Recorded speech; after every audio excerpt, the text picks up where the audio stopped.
Welcome back to Daily Flash. I'm Riesa, Pascal. And in our weekly Boss Lady segment, we highlight powerful women from all over the world who are doing incredible things through their work and for their community. And this week's Boss Lady is no different. You're about to find out why. I am so excited to welcome to the show executive coach, CEO of the Business of HR, and the founder of the Executive Woman, Miss Barbie Winterbottom. Hey, how are you doing? I'm great. How are you? I'm great. Thank you for joining us. Now, you describe yourself as an executive coach. So I want to start with the executive woman. First, what is executive coaching?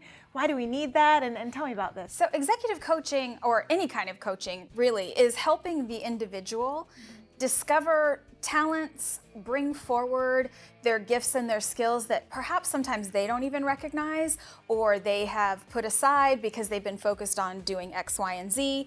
And often for women, they're ready to make a change, but they don't know what the change is. They know they're not happy, they're not content. Yeah. They want to move into either a completely different career, or they want to grow their career, but they feel stuck.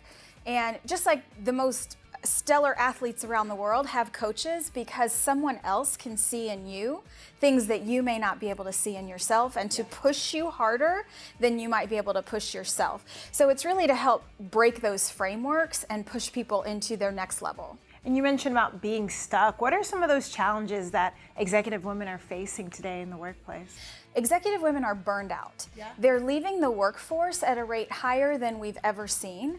And part of that is because women carry 60% of the emotional weight at work. And a lot of folks don't even understand what that means. But the workplace has changed, and COVID has accelerated the workplace dynamic by light years compared to the actual timeline that COVID existed. And so what we've recognized as employees is we need more than just the traditional, here's your job, here's what you do, and here's the outcome we're looking for. People need to feel a sense of belonging. They need to feel nurtured. They need to feel supported. And women tend to be the ones within the framework of work who provide that support. And yet it's not recognized as a valuable skill or asset, but it's the glue that often holds employment places together. So not only are they carrying the weight at home, they're often carrying the weight at work as well. So that burnout is just exponentially going through the roof. And those women sitting at home today watching this are like, oh my gosh, that resonates so well with me. What can we do about that? I think we have to recognize what we need first. And women are often conditioned not to put their own needs first. We are conditioned to believe that we have to be selfless, and that selfless means we give to everyone else, and then we feel needy by asking for the things that make us feel purposeful or feel healthy. So recognizing that it's not needy and it is not selfish to put yourself first. And everyone's needs are different. None are right or wrong. So the first step is to practice self-care. And for some, that's exercise. For some, it might be going for a walk or connecting with nature. Whatever it is for you, that's really important. I think also setting boundaries is a huge gap in the workplace for women. We feel guilty by saying no or not accepting a meeting. We are conditioned to believe that if we say no to something, or that we put a boundary in place because we won't be treated with disrespect or diminished, that we're being difficult. So we have to recognize the difference between conditioning and healthy boundaries. So those are two of the biggest things that I would recommend for folks. Well said. Now I know you have the Executive Women, which is a community that you help empower other women. I'm sure you talk about all these kinds of things. Mm-hmm. You also have a podcast. Tell me about that. I'm really excited. So the Executive Woman podcast is in its infancy stages right now, but getting great feedback. And I'm starting off by telling and sharing a lot of my stories and the things that I've experienced as an executive kind of coming up through the ranks. And last year I had a YouTube-based video show where I was interviewing executive women traditionally throughout the year.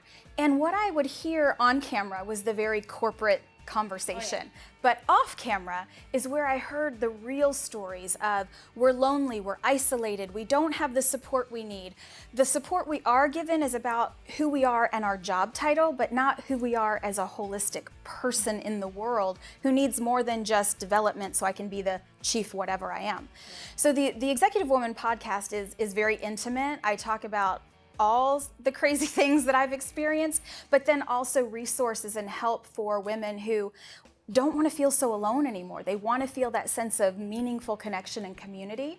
And the long-term plans are to create really powerful executive woman experiences where we come together in intimate settings and we have those organic conversations and connections where we feel less alone, and we feel like, oh my gosh, I'm not the only person who has felt this at work, or who, that guy said something completely inappropriate and I just ignored it because I couldn't quit my job that day.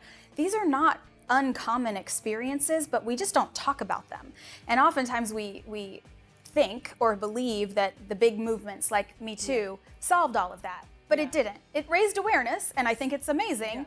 But did it solve for those issues? It didn't. So we still have to keep pushing forward. There's a lot more to do. You have so much helpful information. Where can our viewers go to learn more about you? So you can go to my website, barbiewinterbottom.com. I'm also all over LinkedIn, so a lot of folks follow me there, and I'm going into some other channels, but those are the two places. Excellent. Thank you, Barbie, for your time. We're happy Thank to have you.